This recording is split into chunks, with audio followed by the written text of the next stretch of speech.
Attention! This video is sponsored by Blendets Anonymous.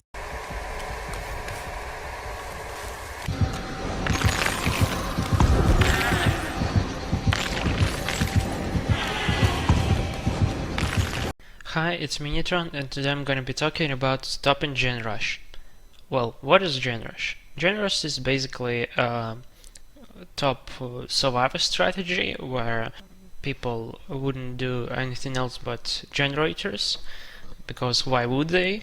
The main goal of survivors is to complete 5 generators and escape through the exit gates, so they basically have no reason not to sit on generators every second that they are free from the killer's grasp. So this strategy is actually very hard for the newer killers to deal with, and today I'm gonna give you some advices to counter that strategy. So let's start with information perks. There is a lot of information perks in Dead by Daylight, but I think top 3 best they are which recommend you is Discordance, Lethal Pursuer, and Tinker. So Discordance lets you know if 2 people are working on the same generator at the beginning of the game. It's very important, but it also helps you throughout the match because you can disturb multiple people, which is very good. We're going to talk about it later. Next perk is a Lethal Pursuer. This perk lets you know where survivors spawn and where they're heading, so using this perk you can make some kind of plan.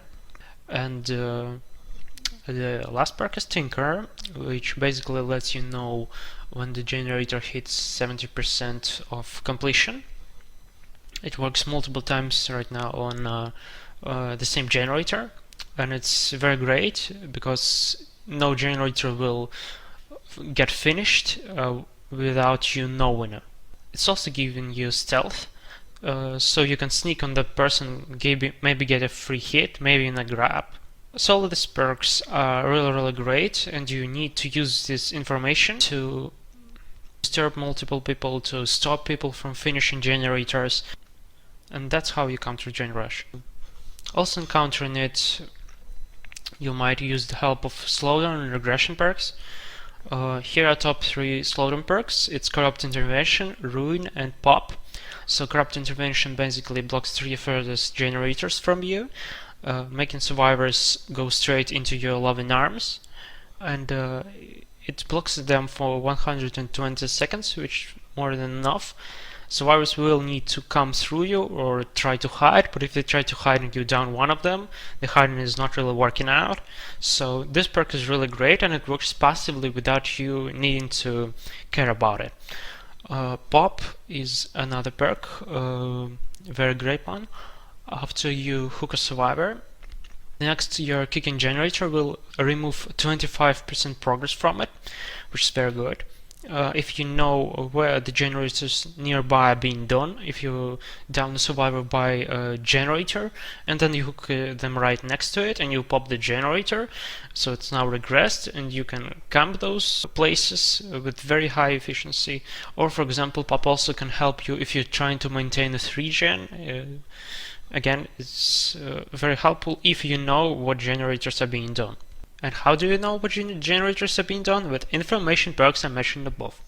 So, and the third perk is Ruin, Hex Ruin. It's a very risky perk which can be cleansed in 14 seconds from the match, or can last 5 minutes or 10 minutes and regress 3-5 full generators if you're using it correctly with some information perk combo like with Tinker.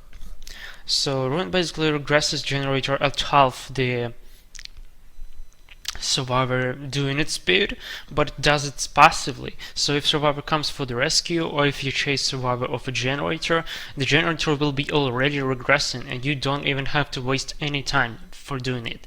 So this perk is also very great, and I recommend all of these 3 if you want to stop the generators. Now I would like to go from the perks to mindset. Basically, I'll giving you some advices on decision making. So at first you should bother multiple people at once. If you see a generator with multiple people, and for example generator with 1 person, you always need to go for the generator with 2 people, because when you chase those 2 people of a generator, one for example starts looping and another one starts hiding, so he'll be absolutely useless. So he would need to run all the way to another generator if he wants to start working on it, which will buy you a great time. Next thing, you need to drop long chases and chases where there are no generators. So for example, if you see a very good survivor who you haven't hooked yet, and he's clicking his flashlight and attracting your attention to the shack where all the generators are already done, you don't go bait it for that survivor and leave all your generators which might be being done at the moment. So you need to patrol generators, not leave them. Next advice is pushing survivors towards their teammates. If you know the survivor is working on some generator and meanwhile you're chasing another survivor, you might break the pallet, chase the person in that direction so that he'll be pushed into his teammate, and again survivors will be on top of each other and you'll be bothering them 2 at a time, and they won't be able to repair the generator sufficiently as quickly as they can now. Okay, let's go to the next one.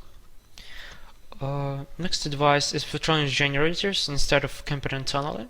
Camping and tunneling, as effective as it might be, still won't help you that much if survivors play it smart. If while you're chasing the same survivor, other people are spreading on generators and doing them very efficiently, while you're camping they have a lot of time to do them. So if you don't see any survivors immediately going for the rescue and you kind of bother them, you probably need to go and do some damage to the people who are still working on gens. Of course, you need to end chases quicker, and you need to kill survivors as fast as possible, meaning no camping and tunneling, but you will still face some decisions when you see 2 survivors. For example, one person who you hooked only once or never hooked, and the second person who is the other hook. Obviously you need to prioritize him chasing first. Also you need to prioritize chasing the survivors that seem weaker. The chasing of good survivors, as interesting as it may be, it's usually gonna result in you losing the game. So you need to target weak people, need to end chases faster. Especially important is the first chase, first hook, and you need to keep an eye on who is dead on hook and prioritize those people. Next advice is being aware and interrupting survivors while they're healing or repairing, even if you're in the middle of a chase. So while you're chasing, you always need to look at the generators nearby, see if they're being done. If they're being done and survivors are, for example, in dead zone, you need to immediately leave people who are looping you forever and rather prioritize more important people who are doing generators. And the last advice is probably don't waste time. Don't waste time my game and god palette. You also don't need kicking generators when you can be touched again soon. If you suspect that someone is crawling around, and he'll undo all your kicking animation that you do 1.5 seconds. They will just undo it with one little tap, and don't waste time on that. Chasing good survivors in tough areas, I already mentioned, is pretty bad. Also in areas which are not containing any generators, so you won't be applying any pressure to those generators. It's also a bad thing. If you're playing trapper and you need to set traps, of course you're gonna be genrushed, so maybe you should pick a killer that's a bit stronger, that doesn't require so much setting up. And if you're setting up, you better do it wisely and don't waste any more time than you need. Also, there's some time wasters that maybe breaking walls when you need to find first survivor, or breaking pallets when you actually can go around them and hit survivors. but I bet you already know that. That's about it. With usage of information and gen regression perks, you can achieve really good results and slow down the game massively. And with the help of these advices, I think you'll be pretty prepared for this strategy called genrush. So well, if you like the video, make sure to click the like and subscribe button. Also, you're welcome in the comments if you have any thoughts on this topic. See you in the next one.